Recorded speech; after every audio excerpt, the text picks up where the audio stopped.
Hello दोस्तों, आज की वीडियो में हम लोग एडविन रे गुथरी के बारे में चर्चा करने वाले हैं।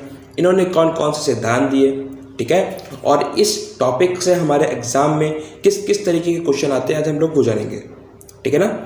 तो आइए देखते हैं, जो हमारे एडविन रे गुथरी थे, मतलब जो गुथरी साहब थे, उनका पूरा नाम क्या था? एडविन रे गुथरी।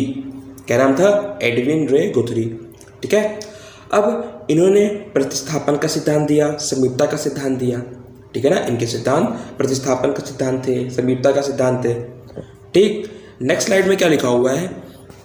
यह सिद्धांत कहता है कि उत्तेजना और अनुक्रिया के बीच अधिकतम साहचर्य स्थापित करना चाहिए ताकि अधिगम की प्रक्रिया को प्रभावशाली बनाया जा सके। इनका कहना क्या था? इनके सिद्धांत का कहना क्या था? जो हमारा उत्तेजना है, जो हमारी उत्तेजना है, वो कहाँ से डेवलप होती है? हमारे अंदर से डेवलप होती है, ठीक है ना। उत्तेजना और अनुक्रिया के बीच अधिकतम साहचर्य स्थापित करना चाहिए, मतलब जो हमारा अधिगम है और हमारी उत्तेजना है, उन दोनों के बीच हम लोगों को बंधन बनाना चाहिए, ठीक है ना। जैसे कि अभी तक हम लोगों के जितने भी सिद्धांत रहे, उसमें क्या कहा गया था कि उद्दीपन और अनुक्रिया के बीच में हम लोग को बंधन बनाना है। लेकिन इनका मानना था उद्दीपन और अनुक्रिया के बीच में नहीं, कुछ चीज़ें ऐसी भी होती हैं जो उत्तेजना के माध्यम से भी बच्चा सीख सकता है, ठीक है ना। तो इनका कहना क्या था? उत्तेजना और अनुक्रिया के बीच अधिकतम साहचर्य स्थापित करना चाहिए, जिससे क्या हो? अधिगम की प्रक्रिया को प्रभावशाली बनाया जा सके। जिससे क्या होगा? अधिगम की जो प्रक्रिया होगी उसे प्रभावशाली बना दिया जाएगा।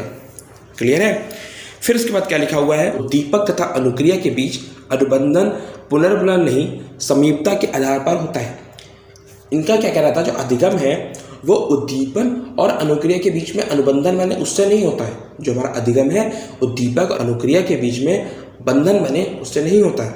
जो हमारा अधिगम है वो समीपता के आधार पर होता है कि उस बालक को या उस व्यक्ति को कितना समीप रखा गया है उस वस्तु के, ठीक है ना। फिर जो हमारे गुथरी साहब थे वो एक अमेरिकन साइकोलॉजिस्ट थे, ठीक है ना। और उनका प्रयोग बिल्ली पर और खरगोश पे था। उनका प्रयोग बिल्ली और खरगोश पे था। अब ये जो सिद्धांत हम लोगों ने पढ़े, इसके प्रतिपादक कौन है? गुथरी और जेपी हर्टर, मतलब इन दोनों ने साथ में मिलके इस सिद्धांत को बनाया था, ठीक है। फिर उसके बाद क्या लिखा है? गुथरी की दृष्टिकोण में पुनर्बलन मात्र एक यांत्रिक व्यवस्था है। इनके दृष्टिकोण में जो पुनर्बलन था वो एक मात्र एक यांत्रिक व्यवस्था थी, ठीक है ना। इसके अलावा पुनर्बलन कुछ नहीं था। गुथरी ने सीखने में दंड की भूमिका को स्वीकार नहीं किया। क्वेश्चन आ जाता है, किसने सीखने में दंड की भूमिका को स्वीकार नहीं किया? ऑप्शन दिए गए होंगे 4, उनमें से गुथरी भी होगा, तो हम लोग को आंसर क्या टिक करके आना है? गुथरी। क्लियर है? फिर उसके बाद लिखा है, गुथरी ने अपने बालकों के अधिकम विकास में पुरस्कार पुनर्बलन को महत्व नहीं दिया। जो उनके बालक थे उनके लिए अधिकम विकास में उन्होंने पुरस्कार और पुनर्बलन को महत्व नहीं दिया, ठीक है। एक उद्दीपक पैटर्न किसी अनुक्रिया के साथ पहली बार युग्मित होने पर ही यदि संपूर्ण सहचार्यात्मक शक्ति प्राप्त कर लेता है तो उसे एकल प्रयास का नियम कहते हैं। जैसे अगर कोई इंसान एक बार उसको समीप रखा गया और उससे वो चीज़ सीख लेता है, उससे वो चीज़ अधिगम ग्रहण कर लेता है या उससे वो चीज़ सीख लेता है, तो उस नियम को हम लोग क्या बोलेंगे? एकल प्रयास का नियम। और यदि व्यक्ति पूर्ण परिस्थिति में पुनः रखा जाता है तो वह अंतिम परिस्थिति में की गई सफलता अनुक्रिया को दोहराता है, जिसे नवीनता का नियम कहते हैं। क्लियर है? फिर उसके बाद क्या लिखा है? एक दिया हुआ उत्तेजक अथवा उत्तेजक का संचयन एक निश्चित प्रतिक्रिया को निकृष्ट करने की प्रवृत्ति रखता है। क्लियर है?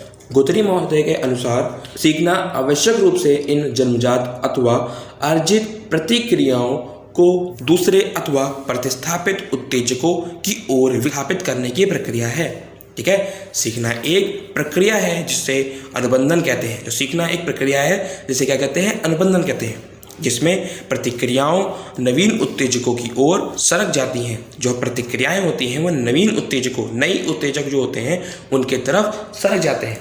क्लियर है ना? अब देखिए, यहाँ पे एक फैमिली बैठी खाना खा रही है। जो ये बालक है, इस बालक का नाम क्या है? पीटर। इस बालक का नाम क्या है? पीटर। इसकी एज कितनी है? 3 साल। इसकी एज कितनी है? 3 साल। अब इस पीटर को इस खरगोश से डर लगता है। इस पीटर को खरगोश से क्या लगता है? डर लगता है। लेकिन इसकी फैमिली चाहती है कि खरगोश भी इस फैमिली का हिस्सा है, तो पीटर को डर ना लगे। तो जब ये लोग खाना खाया करते थे तो ये लोग क्या करते थे? खरगोश को डाइनिंग टेबल के थोड़ा पास में रख देते थे, ठीक है। अब ऐसा करते करते इन्होंने क्या करा, खरगोश को धीरे धीरे पीटर के समीप रखने लगे। खरगोश को धीरे धीरे पीटर के समीप रखने लगे, ठीक है ना। अब इससे हुआ क्या कि एक दिन पीटर के मन से जो खरगोश को लेकर डर था वो क्या हो जाता है? खत्म हो जाता है। खत्म हो जाता है और पीटर, जो हमारा पीटर था, वो खरगोश के साथ खेलने लगता है, ठीक है ना। मतलब इसमें क्या देखा? इसमें उद्दीपक कोई नहीं था। इसमें कोई उद्दीपक नहीं था। इसमें पीटर के अंतर्गत जो उत्तेजना डेवलप हुई उससे उसने अधिगम प्राप्त किया।